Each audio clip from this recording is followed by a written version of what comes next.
son correctas. Sí, sí, claro. Bueno, ahí te voy a contar. Nos fuimos. Bueno, estoy muy contento de presentar el tercer episodio en español de Sin Punto Final, esta vez con Aiza René desde El Salvador. Hemos pasado México, hemos pasado República Dominicana y ahora venimos por El Salvador. Entonces, es una estudiante internacional y en el pasado fue asistente de vuelo o azafata. Bueno, entonces quiero que nos aclares un poquito cómo estás. Bienvenida Gracias. a todo el tema de cómo es el mundo de los vuelos. Gracias por la invitación. Es muy interesante estar aquí compartiendo contigo y en punto final. Sin punto final, correcto. Pues fíjate que el nombre es más que todo technicality, o sea, Ajá. tecnicismos. Tiene mucho que ver con la historia de cómo comenzó esta carrera de asistente de vuelos, azafata, aeromoza, que al inicio era algo, volar en un avión era eh, de, de gente con mucho dinero, o sea, con mucho estatus. Entonces todo era como super classy, super fancy. Aeromoza, ahí comienza la palabra aeromoza, de aero y moza, Correcto. ayudante. Mucha gente dice que por la palabra hermosa, pero eso no es correcto. Eso no es técnicamente así, Ok. sino que como ayudante, ¿verdad? De vuelo. Luego se vuelve asistente de vuelo y también tripulante de cabina, que en esta época, ahorita, últimamente, ese es el término correcto, Ok, tripulante ok. de cabina, porque ya no es solo el hecho de estar en un vuelo y ser la cara linda, sino que también tener conocimientos técnicos y ciertos entrenamientos que tenés que estar de día a día pendiente de las cosas que pasan en un vuelo. Pero Entonces, digamos, o sea, digamos si yo estoy en un vuelo y quiero llamar a la azafata, ¿cómo la llamo? O sea, pues sí, bueno, hay botones, digamos, botones pues para, uh-huh. pero le digo, ¿cómo le digo? Azafata, le digo asistente, le digo tripulante, o sea, ¿cómo lo puedo llamar? Pues generalmente tienen su tag de nombre, Bueno, correcto. el nombre empezando por ahí. Si no lo tienen, pues solo señorita o Pero digamos, ¿no se molestan ustedes porque les digan de una manera u otra? eso ya es cuestión personal. Ok. Yo entiendo que hay muchas formas de que del cargo, Mm, del el nombre del cargo, y también entiendo que en diferentes países se usa una palabra más constante. ujú. Uh-huh. Pero podrías decir tripulante. Tripulante, Tripulante. con eso nadie se debería ofender porque es el nombre oficial, Ujú. incluso en los papeles, en las leyes aeronáuticas, es tripulante de cabina y en inglés también cabin crew. Ok. Uh-huh. Entonces, Bueno, sí, tripulante de cabina sería, lo perfecto. no debería de No, ofender a nadie, se supone. se supone. Bueno, ok, empezando por ese lado, devolvámonos un poquito a lo que es, o sea, tú, como tu historia, ¿por qué decidiste empezar en el tema? ¿Cómo empezaste? ¿Dónde empezaste? ¿Por qué empezaste? Pues es una historia muy interesante. Me considero muy afortunada de poder estar contando ahora esta historia porque fue una oportunidad que me salió eh, teniendo en cuenta que muchos de los requisitos para comenzar el entrenamiento ya los tenía yo, que era ser mayor de 18 años, saber nadar, saber inglés y creo que en ese momento eso será. Ujú. Porque en El Salvador es una historia muy interesante en cuanto a la preparación aeronáutica. Ujú. Hay muchas escuelas que preparan pilotos, pero por ser un país tan pequeño, TACA en su tiempo, ¿Qué era está la acá? TACA es la aerolínea salvadoreña que la única aerolínea salvadoreña. Oh, mira. Entonces, esa empresa la compró Avianca Ujú. y luego se hizo Avianca Holdings. Eso no me voy a meter mucho ahí, Ujú. pero para comentarte cómo comenzó mi preparación. Entonces, TACA era la única empresa que daba este tipo de entrenamientos, que incluye 3, 4 meses de entrenamiento sin pago y luego todos los requerimientos legales para poder ser tripulante de cabina y tener tu licencia y todos los permisos con Estados Unidos, porque TACA siempre tuvo acceso a las rutas de Estados Unidos. Pero digamos, o sea, desconozco totalmente en temas, soy absolutamente ignorante. No tengo ni idea. O sea, yo voy a la universidad y digo, hola, quiero estudiar Sí, resistencia de vuelo. a eso voy. Entonces, no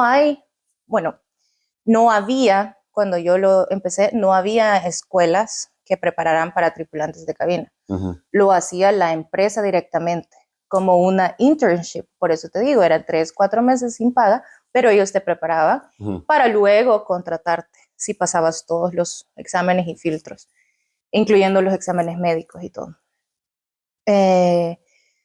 A medida de que pasó unos 2, 3 años, me di cuenta que empezaron a poner unas escuelas para tripulante que te enseñan como las bases, pero al final las empresas están en su derecho legal de dar su propio entrenamiento. Entonces, para redondear la idea, yo comencé ese proceso en 2013, no había escuelas, la empresa en ese entonces ya era Avianca, con TACA. La empresa te da el entrenamiento, tú completas todos los exámenes, el entrenamiento, exámenes médicos y luego te contratan. Así es como funcionaba ahora en El Salvador. Sigue funcionando así para Avianca, sí. Porque aunque tú hayas estudiado en cualquier otra academia, te exigen que hagas el entrenamiento con Avianca, con la empresa. En El Salvador así funciona. No sé cómo funciona en Colombia. Me imagino que es diferente, creo que es diferente. No tengo idea. Sí, o sea, digamos, o sea, los procesos de aviación, digamos, eso no se, ¿tiene relación los pilotos y las tripulantes de cabina en ese proceso? No. ¿No? ¿Es diferente? No, porque sí es diferente porque los pilotos son subcontratados. Ya. Digamos, en este caso, Avianca en El Salvador subcontrata a esta empresa que se llama Pilotaza. Entonces, los pilotos están contratados bajo esta empresa y Avianca los subcontrata. En cuanto a los tripulantes de cabina, es un contrato directo con Avianca. Ya. O sea, tú empezaste trabajando en TACA, Avianca TACA. En ese momento era Avianca TACA, porque estaban en la transición. Acababan de vender la empresa como 2 o 3 años atrás. Justo yo llegué cuando hicieron el cambio de uniforme y luego 2 años después ya dijeron que la marca iba a ser completamente solo Avianca para todos, Avianca Holdings. Bueno, listo. Llegas, cambian el uniforme, hacen el proceso de Avianca Holdings y ¿hay qué? O sea, tú dices, uy, marica, listo, vamos de viaje, qué chimba, y qué. Pues como te digo, yo en ese entonces aplicaba, yo estaba estudiando en la universidad, arquitectura, que es relacionado con lo que estoy estudiando ahora. Pero, ¿sabes? A veces la vida da vueltas y te pone en situaciones y si esa es la puerta que tenés abierta, pues esa es la que tenés que usar. Mi preparación fue esa en cuanto a lo de tripulantes. Yo ya sabía nadar porque he sido competidora en el colegio y años después en la universidad también. Nunca nada profesional, siempre lo hice más como por hobby, pero sabía nadar. Entonces, toda esa preparación me llevó a Avianca y luego pasar los exámenes. Siempre me ha gustado estudiar, entonces era interesante para mí también conocer diferentes cosas como los usos horarios, ¿sabes? Entender cómo funcionan, las rutas, las abreviaciones. Eran muchas cosas interesantes para mí y también por eso se me hizo muy fácil adaptarme, aunque nunca fue algo que yo dije, ay, quiero ser, este es mi sueño, ¿sabes? No, para nada. Yo nunca me vi así, pero lo hice y fue muy interesante. Perdón, regresando a la pregunta que me hiciste, ¿cuál era la pregunta? O sea, listo, o sea, trabajaste, empezaste en Avianca y ahí, ¿qué pasó? O sea, ¿hiciste tu primer vuelo o no sé, ¿qué fue ese primer momento de ya estar, uy, ya soy lo que de verdad soy, es tripulante de Ujú, cabina? ¿Y cómo fue ese ujú. primer momento? Pues la primera vez que O el primer vuelo. el primer vuelo fue interesante experimentarlo de una forma diferente, porque yo ya había volado antes, pero vi algunos compañeros míos que nunca habían subido, se habían subido a un avión y pude O experimentar a sea, través de tripulantes de cabina que no se habían subido a un avión. sí, sí, sí es. Mira. Como te digo, no había escuelas, entonces ellos también, el proceso de reclutamiento era muy grande. Las Mm, personas que aplicaban eran 2.000, 3.000 personas y solo agarraban grupos de 20 ujú, cada 3 meses. sí, Entonces había mucha aspiración, mucha demanda. Y es un país pobre, o sea, El Salvador es un país pobre, pues en general. ujú. Entonces, no toda la gente tiene la oportunidad de viajar. Ah, ok. Entonces, yo también tenía, ¿sabes? Ahí fue como un open mind para mí, como decir, sí, hay mucha gente que de verdad anda buscando un trabajo porque tienen que vivir de algo, Claro. ¿verdad?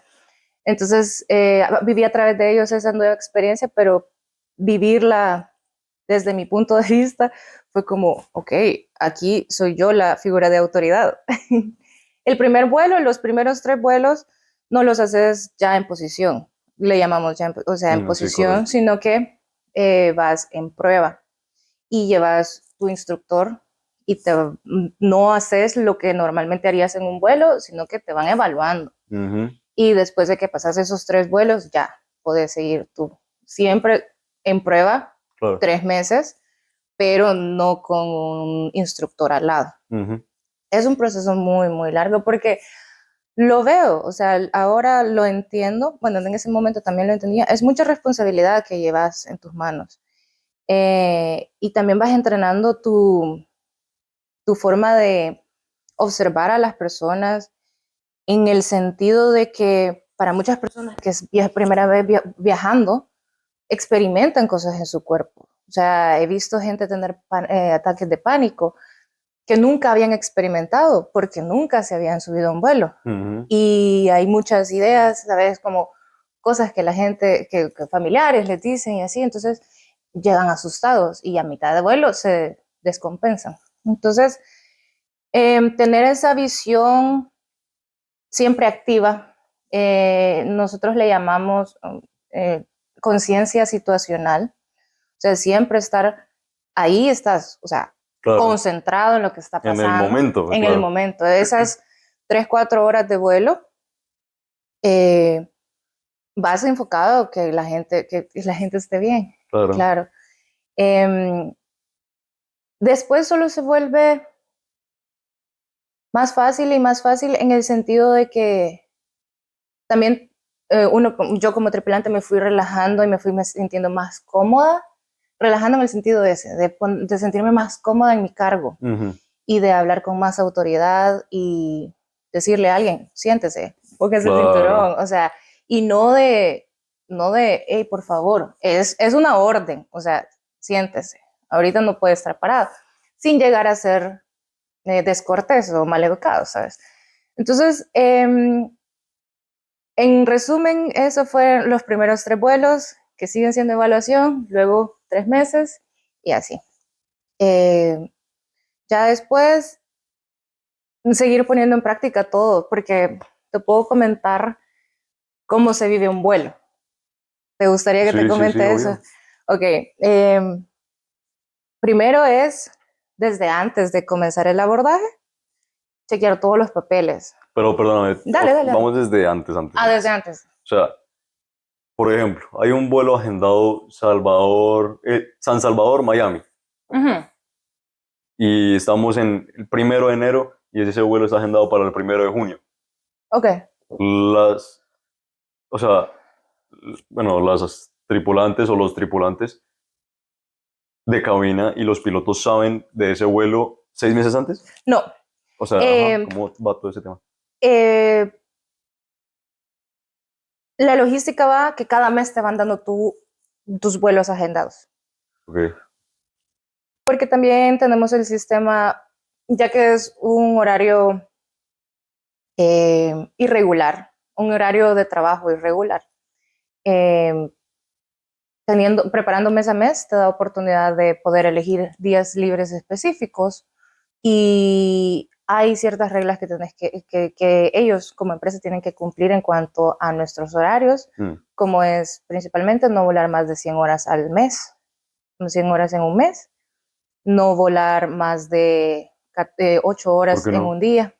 Porque volar, o sea, 100 horas no me parece mucho, ¿no? ¿O es mucho?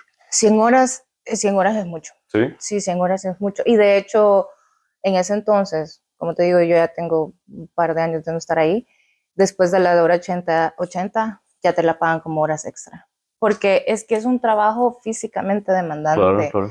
es un horario irregular, las horas de dormir son diferentes, el jet lag es real, la comida, la alimentación es bien difícil mantener eh, una alimentación saludable, porque en algún momento vas a comer afuera, en algún momento vas a comer del avión y aunque andes tu comida en un set de vuelo de 4 días, no vas a andar 5 loncheras con Sí, comida sí, para no. 5 días. Sí, no. Entonces es bien adaptativo y por eso yo admiro a todas las personas que yo conocí ahí, porque es un trabajo muy demandante físicamente. Uh-huh.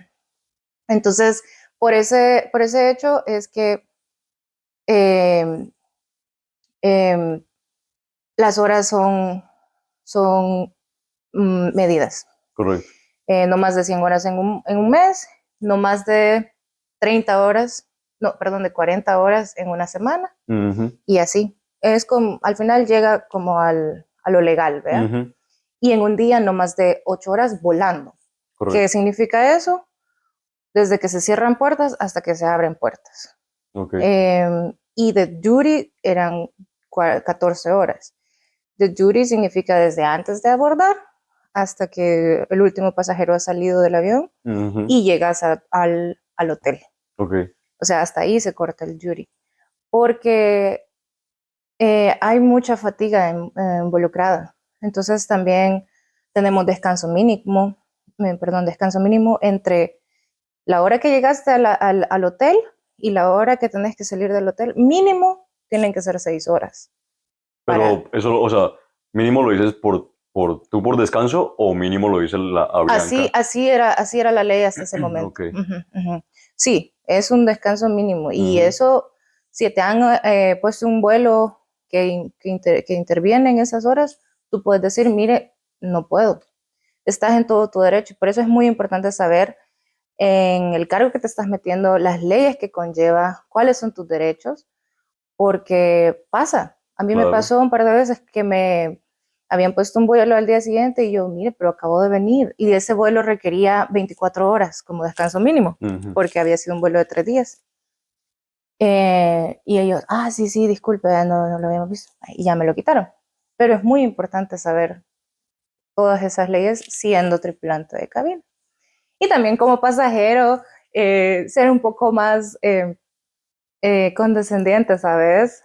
No siempre podemos andar sonriendo, claro. también somos humanos y, y que no se lo tomen personal. Yo ahora las entiendo. Mejor llévenles donas cuando Sí, vayan al obvio, vuelo. obvio. Sí, o sea, porque yo ya te he comentado afuera de cámaras que siento que yo lo viví de una forma bastante mm, alivianada, porque no tengo hijos, lo viví en mis 20, solo estaba trabajando, entonces fue como una forma de decir, "Oh, tengo un trabajo chévere, o sea, estoy viviendo mi 20 Claro, claro. súper bien, pero vi la realidad también de mamás, de papás, o sea, mamás solteras incluso, y las admiro mucho, o sea, O sea, que ¿tú, conlleva mucho. tú cómo ves esa realidad bueno, cabezas de familia? Porque me quedé pensando ahí con lo que me dijiste de que pues uno puede escoger días que sí, días que no a veces. Entonces, pues yo me pongo a pensar, un piloto que le toque un 24 de diciembre, pues el piloto no puede decir como, hey, hoy no voy a trabajar. O, Qué interesante, digamos lo mismo con las tripulantes de vuelo. qué interesante pregunta.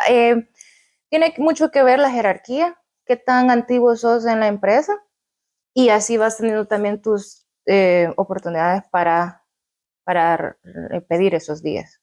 Pero si te toca, Lucas, o sea, es parte del trabajo y ellos te dicen desde entrada, desde antes de firmar, o sea, estás consciente que estas fechas pues, puede ser que no estés.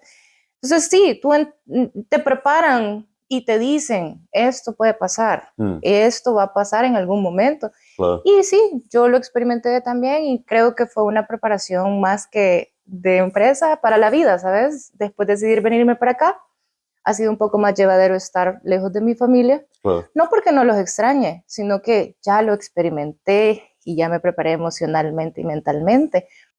Pero sí, es chocante, o sea, imagínate y estar en el hotel y ni siquiera con otros familiares, o sea, estás con tus compañeros, o si querés, puedes estar tú solo, vean, en el hotel, en Navidad. Entonces, las primeras veces sí es como, uy, qué raro, Claro. pero es parte de toda la experiencia, así como cosas bonitas de conocer, yo conocí muchas diferencias y cosas similares con otros países de Latinoamérica que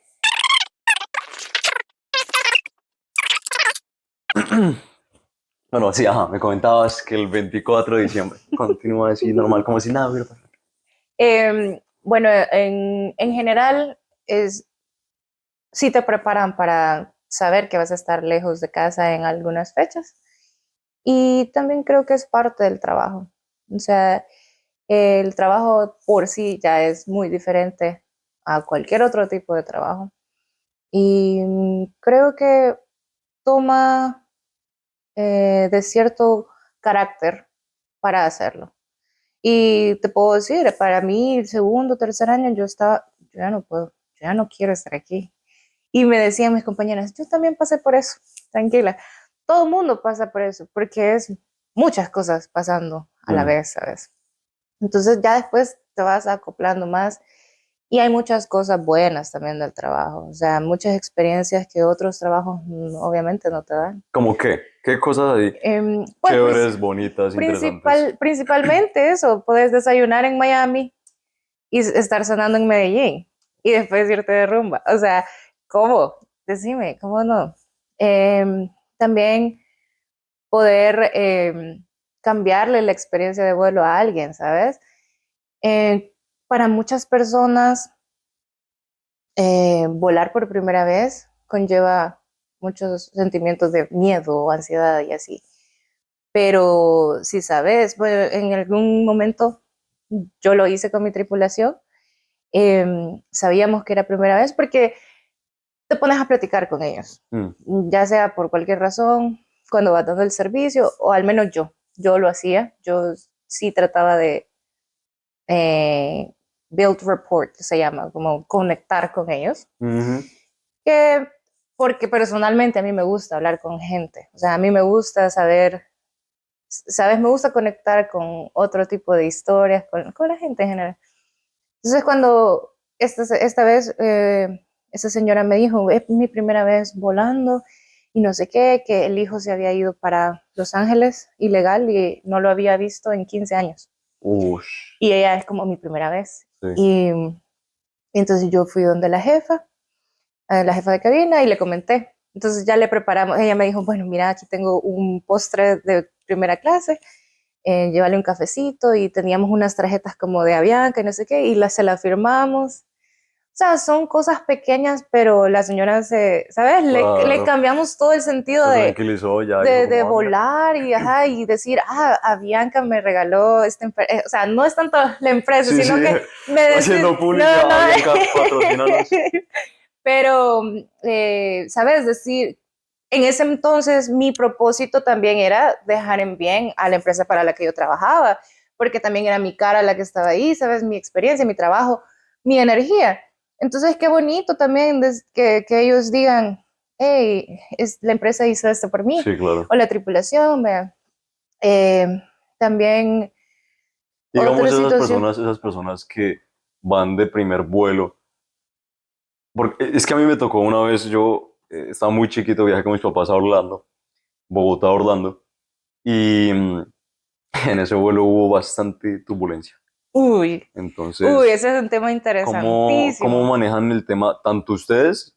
como tripulantes de cabina de la turbulencia, porque pues eso es algo normal para ustedes, pero ¿cómo manejan ustedes a las personas? Porque hay gente de Ujú. verdad que se asusta y se desmaya y Mm, hay gente que, o sea, ¿cómo, sí. cómo se maneja la turbulencia en, en un viaje, tanto ustedes como ustedes a ellos? Pues, como tú ya lo dijiste, para los tripulantes eso es algo normal. Y creo que también la preparación que tenemos, sabemos que el avión no se va a caer. Sí puede haber accidentes dentro del avión, que si los objetos no están asegurados, alguien se puede golpear, pero para que se caiga un avión, está Es difícil. bien O sea, ¿en qué difícil. porcentaje? O sea, siempre hay un porcentaje que puede que pase. ¿Cuál es ese porcentaje? Uh, pues hablar de números y porcentajes, sí me agarras en curva, no te quisiera dar una información errónea, pero sí sé que es más fácil tener un accidente en tren que en avión. Ok, Eso sí, definitivamente. Eh, en cuanto a las turbulencias, es un poco jerárquico, porque hay diferentes tipos de turbulencia. Entonces, la liviana, moderada y ya la grave, obviamente. La grave es cuando hasta la estructura del avión se quiebra, y para que pase eso, el clima tiene que estar demasiado mal. O sea, porque ahora la tecnología de cómo los pilotos vuelan, ellos saben cómo sí, claro, manejar, cómo poder ver esas situaciones y claro. evitarlas. Las turbulencias que generalmente no, se ven ahora o que se experimentan en la mayoría de los días le llaman turbulencia clara, que solo son ondas de diferentes vientos, sea ondas frías o cálidas, y eso es lo que genera el movimiento, Ya, pero no es que haya nubes ok, porque eso no lo logran ver. O ok, sea, ok, ese tipo ok. de turbulencia sí, pero aún así genera cierto pánico en Obvio. los pasajeros. Respondiendo a tu pregunta, principalmente dando el ejemplo. O sea, Ah, sí. como te decía, siendo tripulante, te tenés que creer y te lo tenés que saber que tú sos la autoridad dentro del avión. No solo la autoridad, sino que la persona que ellos están viendo, y que si ellos te ven segura y te ven que tú estás, ok, no, no, Sí, si uno ve sí, asustada al asistente de vuelo, exacto, me dice, no, imagínate nos si ves vamos es a asustado, morir, maldita sea, exacto, weón. entonces si ves asustado a los tripulantes, te quedas como, Sí, claro, ¿y no, yo ya, qué voy a hacer eso no es. aquí? Entonces, eso, mantener tu temple incluso, aunque estés preocupado tú también, porque a mí me pasó una vez una turbulencia fea. Sí, O sea, eso sí fue una turbulencia fea, de que no fue solo así, sino que el avión bajó y luego subió. O sí. sea, Ujú. era, no recuerdo exactos los números, pero ponerle que bajó unos 100 metros. Narco, Algo, claro. o sea, algo así lo explicó el piloto. Pero ya se siente, o sea, se Claro, sentí. sí, obvio. Y yo me quedé, puta. Pero me quedé sentada y así, y los pasajeros viéndome, porque sabes que en los aviones hay dos asientos, en la mayoría de aviones la configuración es dos tripulantes adelante, luego first class, y luego económica, y luego los dos tripulantes atrás. Ujú. Entonces yo estaba sentada en el jump seat, se llama el asiento para tripulantes, en el jump seat de atrás, viendo hacia el pasillo. Entonces, las personas, si hacían así, me veían a mí, Claro. y yo así, vea. Y así solo, siéntese, pónganse el cinturón, y dando el anuncio, vea, y todo. Y el avión se movía feo, feo, feo. Después de esa turbulencia, llegando otra vez a la historia, cómo manejamos a los pasajeros. El procedimiento es cuando ya el capitán te avisa que estamos safe de movernos, lo primero que se hace es ir a revisar la cabina. O sea, Claro. a revisar que no haya daños estructurales, eso es lo primero que el piloto tiene que saber, y de cómo están los pasajeros. Sí. Entonces ahí encontré a un joven, unos 18, 19, iba con su mamá y con la novia. Eh, y mal, o sea, teniendo un ataque de pánico mal, mal, mal. Entonces, el procedimiento es que lo tenés que sacar de esa situación. Obvio. ¿y para qué? ¿Cómo vas a hacer eso? Principalmente sacándolo de ahí. Entonces yo, ¿me acompañas? Y sí, él me agarró la mano fuerte. O sea, como te digo, si ellos te ven así, él no quería estar ni con la mamá ni con la Sí, novia. claro. O sea, y me agarró la mano y no me soltaba. Y después se fue me lo llevé para atrás y con con mi otra compañera. Y él estaba temblando. O sea, él estaba mal. O sea, en un estado mental de pánico. Sí. Y ya le empezamos a hablar, ¿sabes? Solo no le podíamos dar agua porque capaz se ahoga también ahí. Sí, total. O sea, solo hablándole y no sé qué. Y no me soltaba la mano y yo, todo está bien, o sea, todo está bien. Ya después nos dijo que su trauma era ese, las turbulencias, que él ya había volado y que hace 10 años Sí. que voló por primera vez también había habido una turbulencia fea y que Claro, qué era su susto. miedo. Entonces, pues sí, no hay mucho no podés cambiar esos traumas de la gente, pero sí hacerle sentir que en ese momento todo está bien Ujú. y que la situación de su salud no se haga peor, ¿sabes? Claro. Es que todo Porque eso es mental y la mente lo come a uno feo. sí, pero ahí estamos nosotros como coach, como, hey, ya, tranqui, ya vamos a llegar, media hora. Mejor y Y, pasan y tres. yo, la broma que decía siempre, yo ando aquí todos los días y no me voy a morir, así que vos estás bien. Bo- Y la gente se quedaba así como, o sea, y ya cuando yo lo ponía, no para ser yo la principal, sino que también para que lo vieran como, hey, también soy persona, ¿verdad? Sí, Entonces, o obvio. sea, también siento como vos,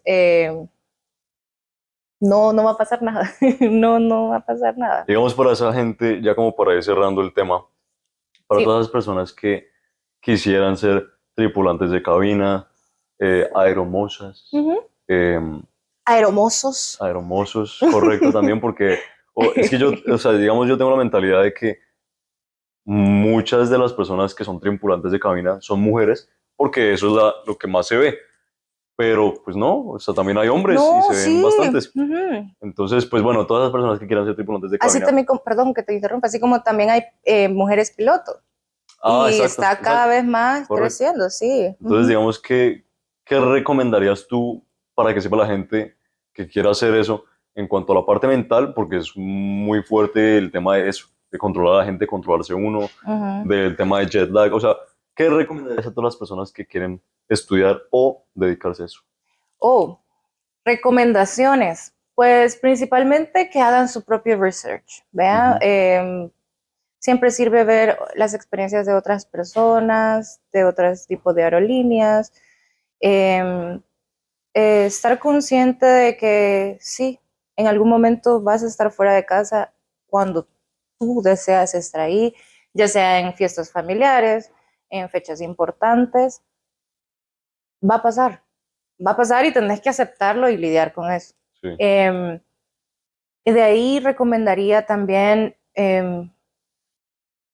entrenar tu temple, o sea, ahí no da chance a que tú tengas el ataque de pánico, porque si no, todo el vuelo se pone en riesgo, porque tenés 100 personas a tu cargo. sí, Ujú. Hay mucho tiempo, yo tengo muchas historias para contarte, pero sí, si tú perdes, me refiero a si el tripulante pierde su balance, es bien difícil que después logres a las personas recuperar su balance, ¿sabes? claro. Entonces, sí es chévere volar aquí, amanecer en Medellín y terminar en Los Ángeles y dormirte en Los Ángeles, pero requiere estar consciente en lo que estás haciendo. Es un trabajo que lleva mucha responsabilidad, porque a 40.000 pies quien toma las decisiones es el piloto y los tripulantes. Total. Ujú. Oye, Para la seguridad de todos los demás. pues gracias, No, qué gracias a ti. bonito. Hay muchas historias que contar, entonces si ustedes quieren un segundo episodio hablando de esto, con René hay muchas más cosas que saber, muchas más historias que contar, entonces, pues bueno, ustedes me dirán si quieren más.